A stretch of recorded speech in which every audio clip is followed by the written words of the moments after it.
Film की शुरुआत में हमें बताया जाता है कि ये मूवी यूनी नाम की एक औरत की स्टोरी पर बेस्ड है। फिर हम यूनी का एक इंटरव्यू देखते हैं जहां वो बोलती है कि शुरू में उसे लगा था कि ऐसे ही खुशी मिलेगी, लेकिन एंड में वही चाहत उसे लाइफ की सबसे खराब सिचुएशन में ले गई। सीन यहाँ कट होकर मेन स्टोरी पर आ जाता है। हम यूनी और उसकी माँ को देखते हैं जो एक शमन के पास आई थी। शमन यूनी को ऑफर देता है कि अगर वो चाहे तो वो उस आदमी की करंट वाइफ को रास्ते से हटा सकता है, लेकिन यूनी मना कर देती है। वो कहती है वाइफ को चोट पहुंचाने की जरूरत नहीं, उसे बस वो हस्बैंड चाहिए। इसके बाद वो शमन एक मुर्गी को काटकर उसका खून और लिवर एक बाउल में लेता है जो यूनी को खिलाया जाता है। फिर रिचुअल के हिसाब से यूनी को पानी में बिठाया जाता है और शमन मंत्र पढ़ने लगता है। ठीक तभी हम वहाँ एक खौफनाक शैतान को देखते हैं। सीन यहाँ कट होकर 1 साल आगे चला जाता है। यूनी की 7 मंथ्स की प्रेगनेंसी के लिए उसके हस्बैंड ने एक स्पेशल जावानीज सेरेमनी रखी है। यूनी अपनी माँ से दुआ मांगती है कि उसका बच्चा सही सलामत पैदा हो। यूनी की माँ उसके हस्बैंड आंतन को अपनी फैमिली को प्रोटेक्ट करने की एडवाइस देती है। फिर यूनी को होली वाटर से नहलाया जाता है और आने वाले बच्चे की हेल्थ और सेफ बर्थ के लिए प्रेयर की जाती है। वहाँ 2 लोग आपस में बात कर रहे हैं कि आंतन को आखिरकार एक वारिस मिलने वाला है। उसकी 2 वाइफ्स होने के बावजूद शांति है क्योंकि वो अलग घरों में रहती हैं। अगर एक ही घर में होती तो वॉर छिड़ जाती। खैर, सेरेमनी के बाद गेस्ट्स चले जाते हैं। एक ओल्ड लेडी यूनी को केयरफुल रहने और ट्रेडिशनल रूल्स मानने को बोलती है ताकि उसका भी पहली वाइफ नूरी की तरह मिसकैरेज न हो जाए। प्रोग्राम के बाद थकी हुई यूनी को आंतन अंदर ले जाता है। तभी आंतन की पहली वाइफ नूरी वहां आ जाती है। नूरी यूनी के लिए अपने हाथों से बना खाना लाई है। यूनी बताती है कि प्रेगनेंसी की वजह से उसकी कमर में दर्द हो रहा है। नूरी अफसोस करती है कि 4 महीने में मिसकैरेज होने की वजह से वो कभी ये फील नहीं कर पाई। वो यूनी से दुआ मांगती है ताकि वो भी फिर से प्रेग्नेंट हो सके। मौसम खराब देखकर और बारिश के डर से आंतन नूरी को घर ड्रॉप करने का ऑफर देता है। नूरी पहले अकेले जाने की बात करती है पर बाद में मान जाती है। उनके जाने के बाद यूनी की माँ उसे नूरी को लेकर वार्न करती है। वो कहती है कि लोगों के दिल का हाल पता नहीं चलता, इसलिए नूरी पर हद से ज्यादा भरोसा करना ठीक नहीं होगा। यूनी नूरी को सपोर्ट करते हुए कहती है कि वो पहले से दोस्त हैं और नूरी ने खुद उसे शादी की परमिशन दी थी। लेकिन माँ सवाल करती है कि अगर यूनी नूरी की जगह होती तो क्या वो सौतन को ऐसे एक्सेप्ट कर पाती। आंतन नूरी को उसके घर ड्रॉप करके जल्दी निकलना चाहता है। नूरी इस बात से नाराज हो जाती है और कंप्लेन करती है कि आंतन उसे पहले जैसा टाइम नहीं देता। वो आंतन को उसके इक्वल राइट्स वाले प्रॉमिस की याद दिलाती है।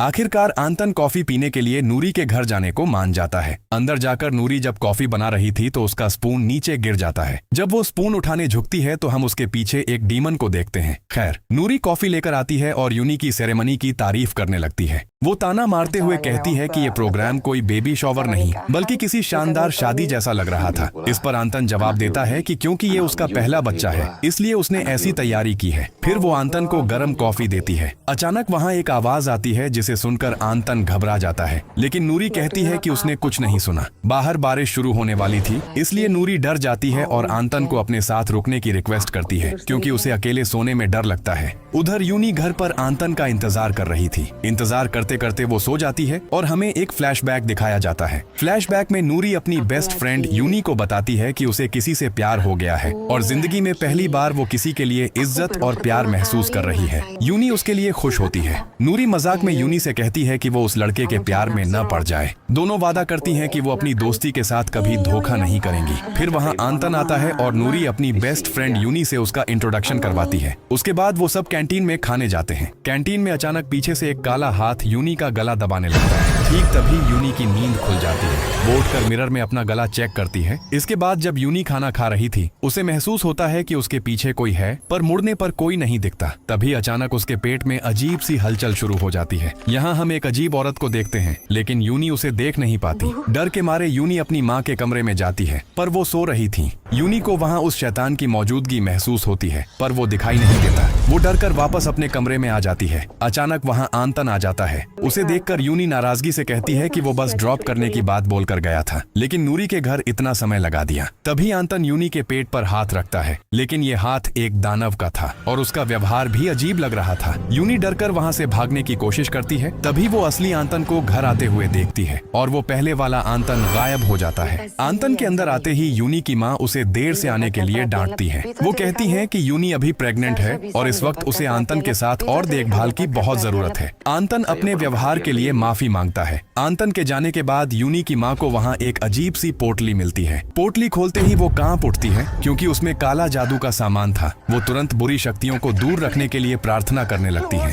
अगले दिन सुबह माँ यूनी को बताती हैं कि उन्हें अंदर से बहुत घबराहट हो रही है और दिल में कुछ बुरा होने का डर है। वो यूनी को चेतावनी देती हैं कि बहुत सावधान रहे और किसी भी बुरे संकेत को हल्के में न ले। ठीक तभी यूनी को उल्टी जैसा महसूस होता है। वो वॉशरूम जाती है और वहाँ खून की उल्टियाँ करने लगती है। हैरानी की बात ये थी कि उसकी उल्टी में खून के साथ नाखून भी थे। यूनी डर के मारे अपनी माँ को आवाज लगाती है, लेकिन माँ के आते ही वहाँ सब कुछ सामान्य हो जाता है। माँ उसे शांत करने की कोशिश करती है। बेटी की ये हालत देखकर वो तुरंत आंतन को कॉल करती है। आंतन आता है और यूनी को डॉक्टर के पास ले जाता है। डॉक्टर जांच के बाद बताते हैं कि पेट में बच्चा बिल्कुल ठीक है, लेकिन वो यूनी को ज्यादा चलने फिरने और तनाव लेने से मना करते हैं और कुछ दवाइयाँ लिख कर देते हैं। वापस आते वक्त आंतन उस अजीब औरत को एक नजर देखता है। वो कार से उतरकर चेक करता है पर वहाँ कोई नहीं दिखता। इधर नूरी आंतन के ऑफिस में कॉल करती है और उसे पता चलता है कि आंतन तो दोपहर में ही निकल चुका था। नूरी हैरान होती है क्योंकि आंतन ने उसे कुछ नहीं बताया था। रात को जब आंतन यूनी को लेकर घर लौटता है तो वहाँ हम आंतन की एक रिश्तेदार को देखते हैं। आंतन ने ही अपनी आंटी को बुलाया था।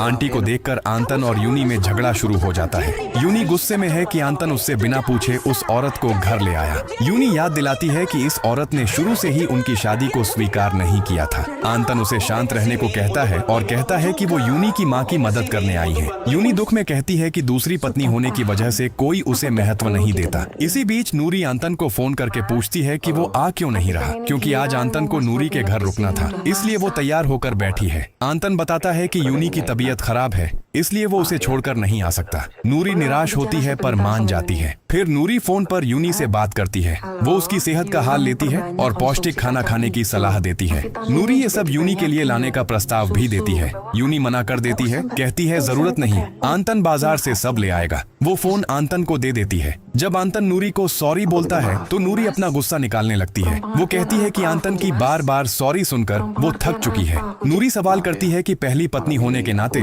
उसमें किस चीज की कमी है जो आंतन उसे नजरअंदाज कर रहा है। फिर वो फोन रख देती है। अगले दिन नूरी यूनी के लिए कुछ जड़ी बूटियां लेकर आती है। वो बताती है कि फोन पर यूनी की बीमारी सुनकर उसने ये मंगवाया था। यूनी उसे धन्यवाद कहती है। नूरी के जाने के बाद यूनी जब अपने कमरे में जाती है तो वो आंतन की आंटी को एक अजीब कपड़े के टुकड़े के साथ कुछ करते हुए देखती है। आंटी कहती है कि कपड़ा गंदा था और वो उसे फेंकने जा रही थी। जब आंटी बाहर जाकर कपड़ा फेंकती है तो उस पर कुछ अजीब निशान दिखाई देते हैं। इधर वो अजीब औरत घर के अंदर दिखाई देती है और ठीक तभी यूनी के पेट में अजीब हलचल होती है। यूनी दर्द से तड़पते हुए अपनी माँ को बुलाने लगती है। अचानक तेज हवा से खिड़की खुल जाती है। यूनी जैसे ही खिड़की बंद करती है, दूसरी खिड़की के पर्दे के पीछे उसे वो डरावनी औरत दिखाई देती है। वो औरत यूनी की तरफ बढ़ने लगती है। तभी पास रखा अलमारी गिर जाता है। यूनी बाल बाल बचती है, लेकिन वो खौफनाक औरत यूनी के पास आकर उसके पेट पर हाथ रख देती है और यूनी दर्द से चिल्लाने लगती है। यूनी की चीख सुनकर आंतन की आंटी आती है और उसे कुर्सी पर बैठाकर पानी देती है। पानी मुंह में लेते ही उसे फिर से उल्टी जैसा महसूस होता है। यूनी भागकर वॉशरूम जाती है और दरवाजा बंद करके खून की उल्टियां करने लगती है। उल्टी में खून के साथ नाखून और बालों का गुच्छा निकलता है। जब सब सामान्य होता है तो यूनी की माँ उसे चेतावनी देती है कि कोई जानबूझकर उसका बुरा करने की कोशिश कर रहा है। तभी आंतन की आंटी यूनी के लिए गर्म चाय लाती है, पर यूनी रूखे तरीके से मना कर देती है। आंतन की आंटी अफसोस करते हुए बोलती हैं कि जो दूसरों का बुरा करते हैं वो बुरी शक्ति आखिर में उन्हीं के पास वापस लौट आती है। तभी आंतन घर वापस आता है और नूरी का भेजा हुआ खाना आंटी को पकड़ा देता है। आंटी उसे किचन में ले जाती है। घर का माहौल बहुत टेंस देखकर आंतन पूछता है कि क्या हुआ है। तब यूनी की मॉम बताती हैं कि यूनी को बहुत वॉमिटिंग हो रही है और वो एक बड़े एक्सीडेंट से बची है। आंतन घबराकर यूनी को देखने जाता है। अंदर जाकर वो देखता है कि यूनी अजीब तरीके से अपने नेल्स से दीवार खरोंच रही है। फिर अचानक यूनी अजीब तरीके से डांस करने लगती है। आंतन डर जाता है और यूनी की मॉम को बुलाता है। यूनी नाचते नाचते सीधा दीवार पर चढ़ जाती है। यूनी की माँ सामने आकर पूछती है, कौन हो तुम? तब पोसेस्ड यूनी उनके पास आती है और बोलती है कि बुरी शक्ति का ब्लैक मैजिक अब अपनी पावर खो चुका है। वो ये भी कहती है कि जो लोग तुम्हारी तरह दूसरों का बुरा चाहते हैं वो कभी चैन से नहीं रह पाएंगे। ये बोलने के बाद यूनी बेहोश हो जाती है। इधर नूरी की माँ उससे मिलने आती है। माँ समझ जाती है कि नूरी अंदर से बहुत तकलीफ में है। वो नूरी को समझाती है कि वो बड़ा दिल दिखाए और आंतन की दूसरी शादी को दिल से मान ले। नूरी मानती है कि वो एक्सेप्ट करने की कोशिश कर रही है, पर एक औरत होने के नाते उसे बहुत दर्द हो रहा है। दूसरी तरफ यूनी की माँ उसी शमन के पास जाती है जो मूवी की शुरुआत में दिखा था। शमन कंफर्म करता है कि यूनी पर बहुत पावरफुल ब्लैक मैजिक किया गया है। वो यूनी की सेफ्टी के लिए एक एम्यूलेट देता है और उसे अलमारी के ऊपर रखने को बोलता है। इधर नूरी की माँ उसे अपने साथ शहर चलने का ऑफर देती है, पर नूरी मना कर देती है। वो कहती है कि वो अभी भी आंतन के पहले जैसा होने का वेट कर रही है। माँ उसे वार्न करती है कि जबरदस्ती कुछ एक्सेप्ट करने के चक्कर में वो खुद को ज्यादा तकलीफ न दे। इधर यूनी की माँ घर आकर शमन का दिया हुआ एम्यूलेट अलमारी में रखती है, जिसे आंतन की आंटी देख लेती है। आंटी के जाने के बाद यूनी की माँ उस अजीब औरत की एक झलक देखती है। वो तुरंत दरवाजा खोलकर चेक करती है, पर वहाँ कोई नहीं दिखता। उधर वो शमन बैठकर कोई रिचुअल कर रहा था कि ठीक तभी वो अजीब औरत वहाँ पहुँच जाती है। वो औरत अपने बालों के गुच्छे को शमन के शरीर के एक तरफ से घुसाकर दूसरी तरफ निकाल देती है। मरने से पहले वो शमन उस औरत को न्यायी कहकर बुलाता है और उस बुरी शक्ति से माफी मांगता है, क्योंकि उसे अंदाजा नहीं था कि वो किसके सामने खड़ा है। इसके बाद वो न्यायी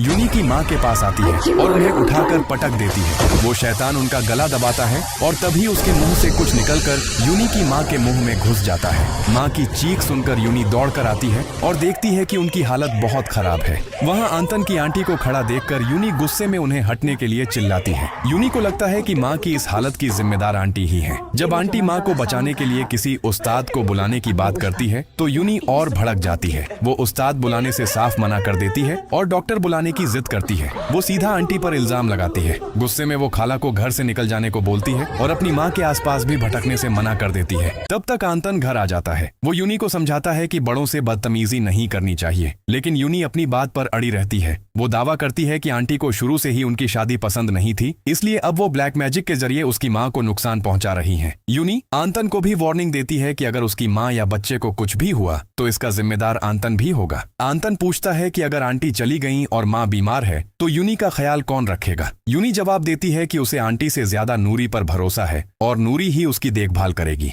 आंटी को ये बात बहुत चुभती है और वो बस इतना कहती हैं कि वो तो सिर्फ भला चाहती थी। इसके बाद एक डॉक्टर आकर यूनी की माँ को चेक करते हैं। वो बताते हैं कि शायद उन्हें स्ट्रोक आया है। कुछ मेडिसिन देकर वो कहते हैं कि अगर एक हफ्ते में सुधार नहीं हुआ तो उन्हें हॉस्पिटल ले जाना पड़ेगा। अगले दिन आंतन आंटी को विदा करता है। खाला उसे हिम्मत रखने को बोलकर चली जाती है। इसके बाद नूरी यूनी के घर आ जाती है। यूनी उसका वेलकम करती है। उस वक्त आंतन काम के सिलसिले में शहर से बाहर जाने की तैयारी कर रहा था। नूरी को देखकर वो रिलीफ फील करता है और उसे यूनी का अच्छे से ख्याल रखने की रिक्वेस्ट करता है। आंतन यूनी के पेट में बच्चे से बात करता है और उसे शांत रहने को बोलता है। यूनी आंतन से ये ट्रिप कैंसिल करने की बहुत जिद करती है, लेकिन आंतन बताता है कि काम बहुत जरूरी है, इसलिए जाना ही पड़ेगा। फिर वो उन्हें बाय बोलकर चला जाता है। आंतन के जाते ही यूनी के पेट में तेज दर्द शुरू हो जाता है। वो बताती है कि बच्चा बहुत तेज मूव कर रहा है। नूरी कहती है कि शायद बच्चा वक्त से पहले आना चाहता है। फिर यूनी नूरी को उसके रूम में ले जाती है। नूरी यूनी के पेट पर हाथ रखकर बच्चे से कहती है कि अब से माँ नूरी उनका ख्याल रखेगी। नूरी अपने रूम और मेहमान नवाजी से खुश होती है। जब यूनी अपनी बीमार माँ के लिए पॉरेज बनाने किचन जाने लगती है तो नूरी उसे रोक देती है। नूरी खुद खाना बनाने की जिम्मेदारी ले लेती है ताकि यूनी आराम कर सके।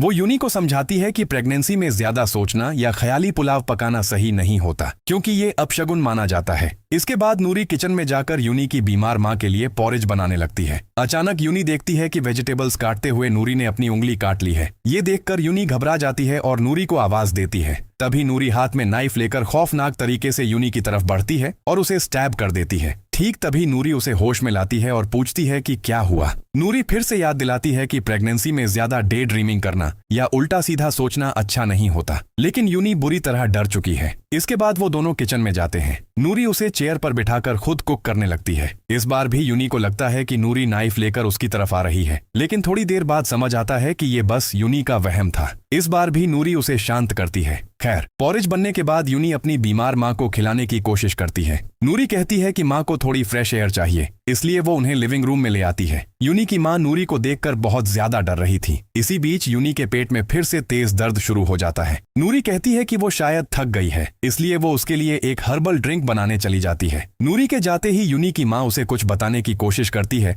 लेकिन कुछ बोल नहीं पाती। इसके बाद नूरी हर्बल ड्रिंक लेकर आती है। वो कहती है कि यूनी की माँ उसे देखकर ऐसे क्यों डर रही हैं, जैसे उन्होंने कोई भूत देख लिया हो। नूरी ये भी बोलती है कि इंसान भूत से ज्यादा खौफनाक होते हैं, इसलिए भूत से डरने की जरूरत नहीं। फिर वो यूनी को वो हर्बल ड्रिंक पिला देती है। सीन कट होता है और हम आंतन की आंटी को देखते हैं जो उस शमन के पास पहुंची थी। वो देखती है कि शमन बुरी तरह मरा पड़ा है। इधर यूनी की माँ रूम में फिर से उस न्यायी को देखती है। न्यायी कहती है लालची लोग हमेशा अपना वादा तोड़ते हैं। इसके तुरंत बाद न्यायी बदलकर नूरी बन जाती है। तब तक यूनी वहां आ जाती है और पूछती है कि क्या हो रहा है। नूरी उसे तसल्ली देती है कि वो बस माँ को मसाज दे रही थी। यूनी उसे थैंक्स बोलती है और नूरी रेस्ट करने चली जाती है। इसके बाद यूनी भी सोने चली जाती है। जैसे ही उसकी आंख लगती है वो बुरी शक्ति उसे हवा में उठा लेती है। उसके पेट में फिर से अजीब हलचल शुरू हो जाती है और ब्लीडिंग होने लगती है। यूनी डर और दर्द से चिल्लाने लगती है। जब वो शक्ति उसे छोड़ती है तो नूरी आती है और मदद करने का नाटक करती है। यूनी उसे बचाने की भीख मांगती है। नूरी उसे पकड़कर बेड पर ले जाती है और पानी लाने का बोलकर कमरे से निकल जाती है। थोड़ी देर बाद नूरी एक बड़ा बाउल लेकर आती है। यूनी डॉक्टर बुलाने के लिए मिन्नतें करती है, लेकिन नूरी कहती है कि बारिश की वजह से कोई डॉक्टर नहीं आ पाएगा। अब नूरी का असली चेहरा और सालों से जमा गुस्सा बाहर आता है। वो कहती है कि एक अच्छी दोस्त होकर तूने अपनी ही बेस्ट फ्रेंड का हस्बैंड कैसे चुरा लिया। इसके बाद नूरी यूनी को बच्चा डिलीवर करने के लिए जबरदस्ती करने लगती है। यूनी उसे रोकने की कोशिश करती है, लेकिन नूरी कहती है मैंने अपना हस्बैंड तेरे साथ शेयर किया, अब वक्त आ गया है कि तू अपना बच्चा मेरे साथ शेयर करे। वो यूनी को डरने से मना करती है और बोलती है कि ये दर्द ज्यादा देर तक नहीं रहेगा। ये बोलकर नूरी जबरदस्ती बच्चे को बाहर निकाल लेती है। इसके बाद नूरी खून से लथपथ और बेहोश यूनी को घसीटकर घर के आंगन में लाती है। वो यूनी को वहां एक गड्ढे में फेंक देती है और बच्चे को लेकर अंदर चली जाती है। इधर आंतन की वो आंटी एक उस्ताद को लेकर घर पहुंचती है। वो घर में घुसकर यूनी और उसकी माँ को ढूंढते हैं, लेकिन उन्हें कोई दिखाई नहीं देता। तभी उस्ताद फ्लोर पर यूनी को घसीटने के खून के निशान देखते हैं और उन्हें फॉलो करने लगते हैं।